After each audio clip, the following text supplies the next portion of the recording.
હવામાન ખાતાની આગાહીના પગલે ન્યૂઝ 18 ગુજરાતીની ટીમ પહોંચી છે સુરતના ડુમસ દરિયાકાંઠે.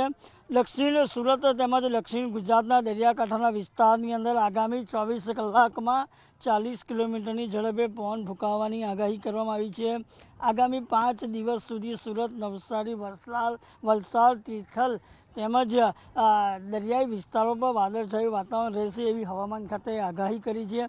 હવામાન ખાતાની આગાહીના અનુસાર તીવ્ર દબાણને કારણે 40 કિલોમીટરની ઝડપે પવન ફૂંકાઈ શકે એવી શક્યતાઓ હાલ હવામાન ખાતાએ જાહેર કરી છે. આ સાથે શહેરમાં પણ 20થી 25 કિલોમીટરની ઝડપે પવન ફૂંકાવાની શક્યતાઓ હાલ વર્તાઈ રહી છે. આગામી 3 દિવસ સુધી પવનનું જોર રહે એવી શક્યતા પણ હવામાન ખાતાએ જણાવી છે. ખાસ કરીને ડુમ્મસના દરિયાકાંઠે હાલ વેકેશનનો માહોલ હોય, પ્રવાસીઓનો પણ ધસારો જોવા મળી રહ્યો છે. ધસીની અંદર તમે જોઈ રહ્યા હતા કે પ્રવાસીઓ પણ અહીં એટલા જ ડુમસ દરિયાકાંઠે ફરવા આવી રહ્યા હતા અને ખાસ કરીને આ હવામાન ખાતાની આગાહીના પગલે પૂરજોશની અંદર પવનના સોસવાટા સાથે પવન હાલ ચાલી રહ્યો છે. કેમેરામેન ભરત બ્રહ્મભટ્ટ સાથે કેતન પટેલ, ન્યૂઝ 18 ગુજરાતી, સુરત.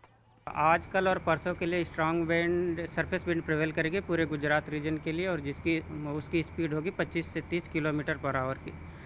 और सौराष्ट्र, कच्छ और पाटन, सुरेंद्रनगर और बनासकांठा के लिए डस्ट स्टॉर्म की वार्निंग दी गई है आने वाले 3 दिनों के लिए, यानी आज, कल और परसों के लिए.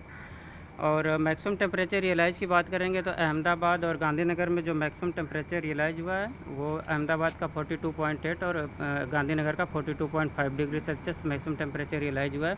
और जो फोरकास्ट दिया जा रहा है अहमदाबाद और गांधीनगर के लिए मैक्सिमम टेम्परेचर का वो 43 डिग्री सेल्सियस का मैक्सिमम टेम्परेचर का फोरकास्ट आज के लिए दिया जा रहा है.